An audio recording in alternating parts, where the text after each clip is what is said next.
It's Friday Coffee with your mortgage man, Eric. And here we go. Today is Friday, March the 27th at about 11 a.m. And I'm putting that time out there because right now, man, things are changing and changing quick in regards to the COVID-19 issues at hand and how it's affecting the mortgage industry. So I'm going to try to stay on point because there's a lot to go over. Stay tuned because there is part of the industry that has collapsed. I'll get into that. That's some of the juicier stuff. So stay tuned. I got a lot to cover. And here we go. First item, appraisals. How have appraisals been affected?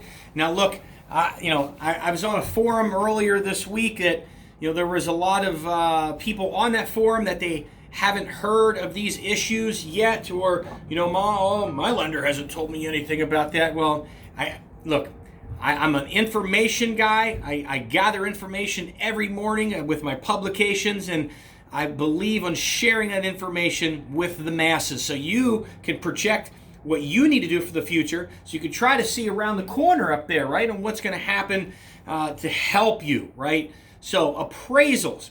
Some of these appraisers are not wanting to go into the homes. We've had 2 orders this week where they refused to go in the homes. They said they would do an exterior appraisal. So what does that mean? Well, we had to go out and look for another appraisal management company for somebody that would go in the home. That means it's going to take longer, and the cost of the appraisal could go up a bit as well. Now, Fannie Mae and FHFA came out Monday of this week and said, hey, we will start taking exterior appraisals in light of COVID-19 and understanding they don't want to go into the home, and rightfully so. And so that is a trickle-down effect. Of course, we need all the banks and investors to adopt that rule. Sometimes that can take a month to 2 months, and I don't think it'll take that long. Given the circumstances that we're in, it needs to happen a lot quicker, but it's not an immediate, hey, flip the light switch, and all of a sudden you could do that. That's a trickle-down effect. We need all the banks and investors to adopt that and put it into their routine. So that's where we're at with appraisals. Exteriors should be coming. If I were to put a speculation on it, I thought it was going to happen by the end of this week, but the reason it didn't is because of the stimulus and the implosion, which I'll get into in a minute. So maybe end of next week, maybe we can start to see some of the implementation of exterior appraisals being used. Non-QM, next topic, non-QM, non-traditional loans. What non-QM means is non-qualified mortgage, just a fancy term for non-traditional, which is just a fancy term for old school subprime. Now, old school or new school subprime, different in the capacity that we do have to prove they have the ability to pay, and they need a larger down payment. It's not like the old school days, 100% financing because you fogged a mirror. So that industry has imploded. It's done. We know of a few of those banks and investors that they're done. They fired their employees. They've shut their doors. We know a couple others that have put a moratorium and said, hey, time out. We'll be back in 30 days. And I just don't see that happening because there's nobody purchasing their mortgage-backed securities. So think about this. If you fund $80 million, $120 million worth of loans, and you're expecting people to purchase those loans on the secondary market so that you can take the money and relend, and nobody does, you're stuck with all this money on your lines, and you've got to shut down. Is it kind of sounding of what happened in the subprime era? You bet. So last Friday and this Monday, there were some people that were expecting to have the keys to their home, and they were told it's not going to happen, unfortunately. Now, non-QM and non-traditional loans is a very small percentage of what we do in the mortgage market as a whole, so not a huge impact, but look, there's an impact. There were people thinking that they were going to get the keys on Monday, and they didn't. That part of the industry has collapsed.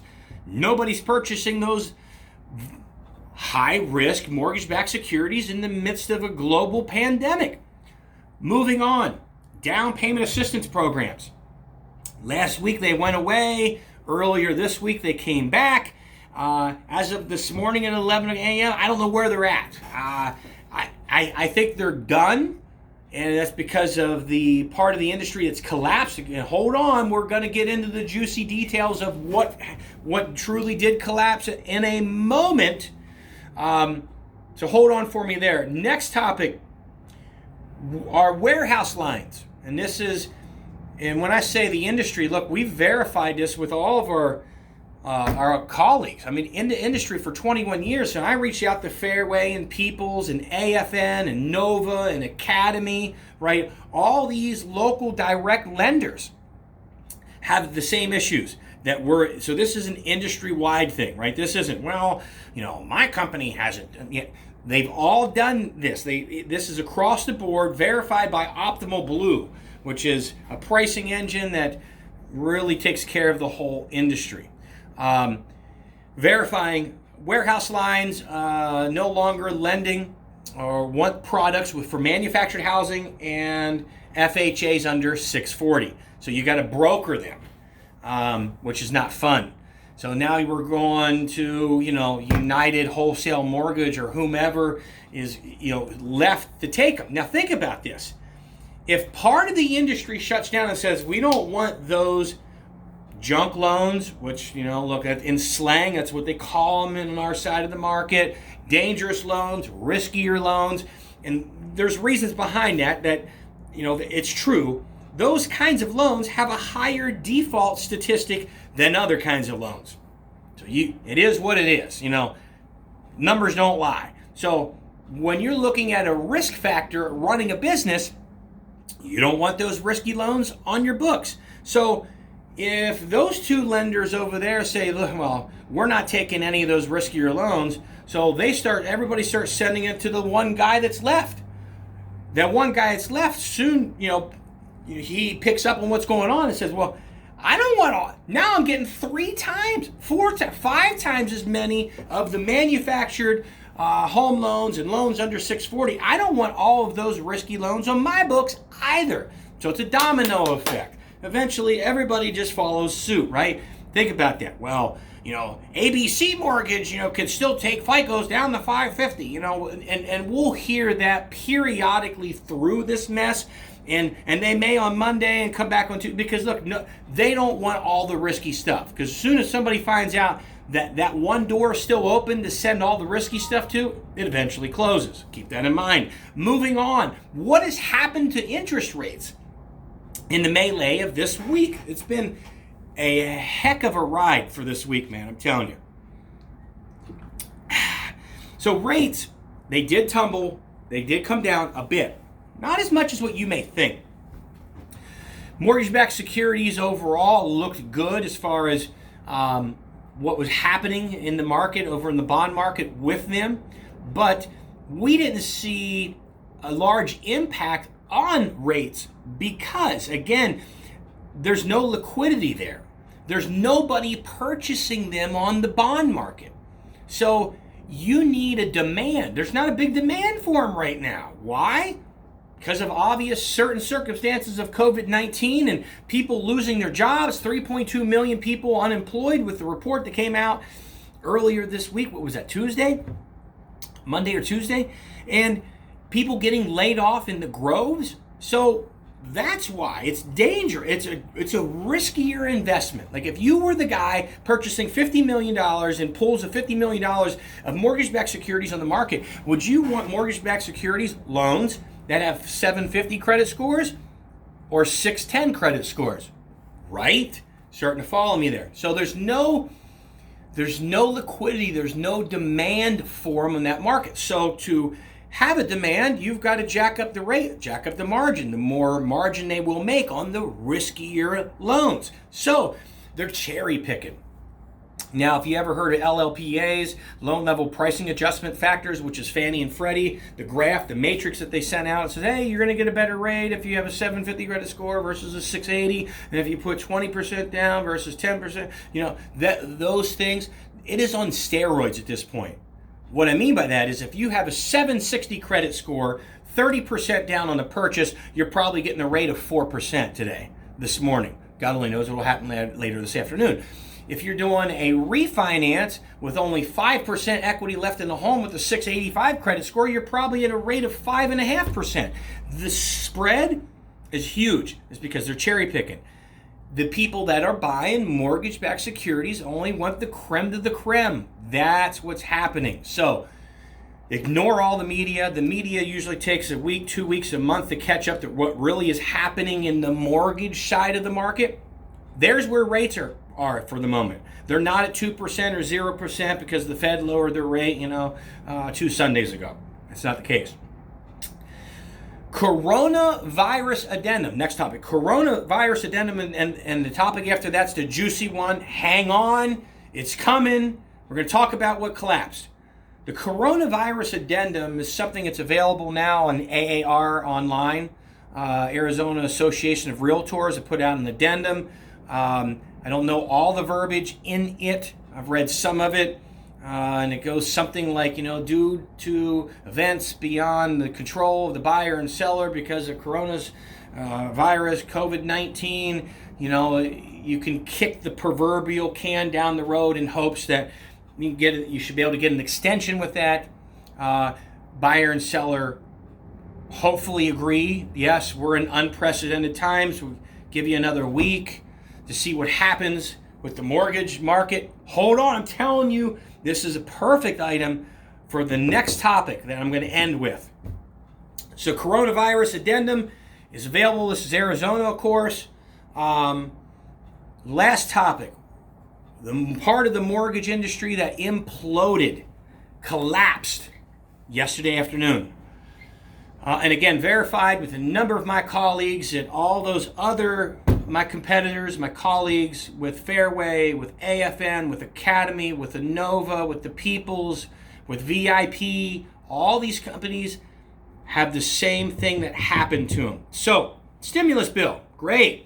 And it was. We needed it to pass. Finally, the Senate got their heads out of the sand and tried to put their personal agendas aside finally and pass the stimulus package. Unintended consequences to that stimulus package. Right here, it is live. Smacked us in the face. Actually, blinded right hook to the jaw yesterday afternoon. All FHA and VA loans underneath the 680 FICO score are suspended immediately. Why? Here's why.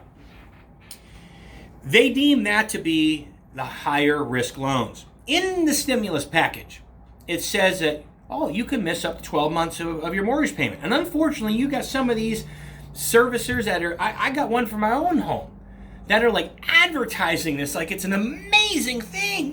Guess what? We got great news for you, man. You don't have to make your mortgage payment for April. Are you kidding me? So if you're hurt, if there's a hardship to COVID-19, don't get me wrong, this is a wonderful thing for you. But the unintended consequence that they didn't think about is it says the loan servicer still has to make your payment for you. Think about that. Think about it. No money's coming in, but they've got to send your payment out for you anyhow. They're just collecting the payments, right? You get that. They're just collecting the payments. They got to take your payment and send it to the people that actually own the paper. They own the mortgage. The servicers they collect the monies. That's all they're doing. So now they're on the hook up to 12 months for people not making their mortgage payments. You can't sustain that business model. Think about it. No money's coming in, but we got to send monies out. So that's why they time out. There's where we're at right now, people. The mortgage industry just basically came to a halt on FHA, VA deals at 680 and under. Now, look, there's murmurs this morning that the investors are looking at kicking that down to a 640. Hopefully so, because less of an impact. I would say most of my FHA and VA consumers are over 640, but they're not over 680, right? That's just the numbers, the stats that come out of my office. So keep that in mind. It's toasted. So you're going to see that you're going to get the pit in your stomach right now. People that were supposed to go to closing today and on Monday and Tuesday that aren't getting their keys because of this. Will this recover? It could. It might recover this afternoon. Maybe the Fed, maybe the government, maybe the Senate, maybe they come out and they see what's happened and they implement a rule to change this. Maybe that happens Monday. Maybe it happens in a week. Maybe it happens in 30 days. We don't know. But right now, it's trouble. It's huge trouble. And that part of the industry is basically collapsed for the time period 11 something in the morning, March the 27th. Please pray and hope that that changes, because what does that do? I mean, look, it's not good, man. If you were the person to think you were getting the keys today to your home and you're not because you have a 670 or a 643 credit score, not good, is it? That's no bueno, bro. So, unintended consequences, stimulus package, mortgage meltdown, part of the industry has collapsed. That's where we're at. That's why, and again, there's no liquidity in the mortgage-backed security part of the market. And now they expect these loan servicers to make the payments for the consumers. Also, keep this in mind. It's a forbearance. It's a forbearance agreement. Now, I want you to keep this in mind. The F word, and this is how we always relate it, new people coming into the mortgage industry, the F word is not a good word, right? The F word is a bad word in the mortgage industry. Foreclosure, forbearance, they're not good things. If you go into a forbearance agreement, very well could trash your credit report, your credit scores. So know that going in, because I already know you're going to be a year, 2 years down the road, 3 years down the road, they didn't tell me that. I took advantage of that program. They didn't, pulled my credit to get a car loan 16 months later, and I got a 494 score. Bingo. Because you went into a forbearance agreement. It's an F word, forbearance. They could very well put comments on your credit report that says, consumers elected to go into a forbearance program. That's not good. That's going to affect your eligibility, at the very least, the next time to get a home loan. On top of that, and because we don't know this yet, we don't know the full ramifications on how these servicers are going to report you to the credit bureaus. They very well could report you 30 days delinquent, 60 days delinquent, 90 days delinquent, or it could be what we call a rolling 30. We don't know. But it's a forbearance agreement. Again, F word, not good. Not good. Keep that in mind. Hopefully it doesn't. Hopefully it does not trash the consumer's credit report, because that will have everlasting effects on the housing market. Not everlasting, being a little dramatic, but years, right? It could take you 3, 4, 5 years to get all of those nasty derogatory marks off of your credit report, or so that it has no impact to your score. Follow me on that? Man, oh man, a lot of information today that has happened this week in the mortgage world. Like I said, please pray for us. Pray for all those home buyers out there that were thinking that they were going to get a home loan, and please pray that there's a resolution that'll take place, that they don't get left out in the cold. Anyhow, with that said, it's Friday Coffee with your mortgage man, Eric. 602-757-2171. We'll see ya.